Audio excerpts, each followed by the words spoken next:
Guardian is reporting on a new travel trend, the rise of bakery tourism, where people arrange their travel plans around the search for that perfect loaf of bread or croissant. So, Jess, you're our resident foodie on the panel. So how far would you travel for food?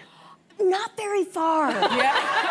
I feel like I enjoy food a great deal, but those places, when they're built up on TikTok or Instagram, I sometimes feel like I've partaken in that before, but I've been burned by the hype, where it just becomes like something looks really beautiful to photograph, and yeah, I don't like lining up for it. The last 2 trips I've taken, I had 2 of the best food experiences ever. And they were achieved by asking a Venetian boat driver where to go to eat, and then the B&B owner. And they were 2 of the best meals I've ever had in my life. No lineup, and they didn't even have Instagram presences, these places. So that just satisfies me more. Do you know what I mean? You discovered Not to say I went there. Dan, do you do this? I don't do it around food, but I do it around bats. I always, when I travel, I always know. Yeah, I got some applause for bats. Right on. One lady. One person, but listen, there are not many of us, but we are very, very special. When you go on a trip, it's fun to have that thing you're looking for, right? Absolutely. Because everything else falls in place. When you go to a place and you don't really have like a mission, it's fun and it's fine, and you're kind of wandering around aimlessly. No, that's neat, that's neat. But when you're like, okay, there's a bat in this cave, and I need to get to the cave.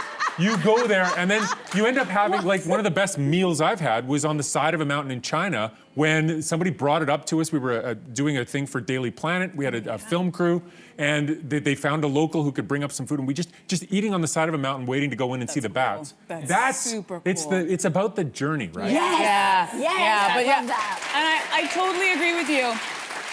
I will not get on a plane for a biscuit, but for me, it's concerts. And I never thought I'd be this person, but I'm gonna blame Usher Raymond for that. Because he was the first person I was like, I'm going to this place because of this concert. That's me and Usher. Look at him. Look how close he is to me. Oh my God. Whoa. After that experience, so it started with Usher, then after that it was Bruno Mars, and then it was Janet Jackson. And now I don't even want to talk about a concert that's happening in my own city. It's like my vacation plans, if there's not an event happening, if there's not a concert, I'm kind of like, so we're just gonna go there and like walk around? Like I need the event, but I'm blaming Usher. Yeah, right on. I think that's a good excuse. I'm blaming Usher. Yeah, that's good. I don't know. For me, I thought I was against this because I remember once. You remember when the whole cupcake craze started, and I was in New York, and Magnolia Bakery opened up, and I saw the lineup, and for 2 seconds I was like, oh, how good could this cupcake be? It's really flour and eggs and like sugar, basically. And I was like, forget it. I'm not wasting my time. I'm like you. I like the process of discovery. But I will say, there's this TikToker that I'm not big on TikTok, but I saw this guy. His name is, you might know him, is Keith Lee. Is his name from Vegas? Yes. Oh, He came to Toronto, and one of the places he highlighted was in Scarborough. It's called Afro Pizza, and I am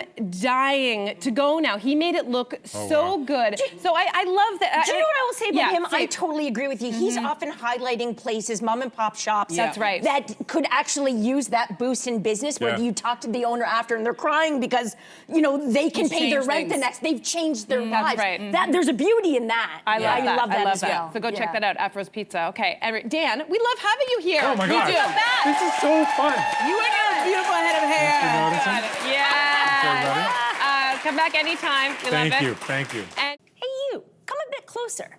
We've got so many more must-see interviews, spicy debates, lifestyle tips, and pop culture moments. So subscribe to our channel by tapping the logo below and don't miss out.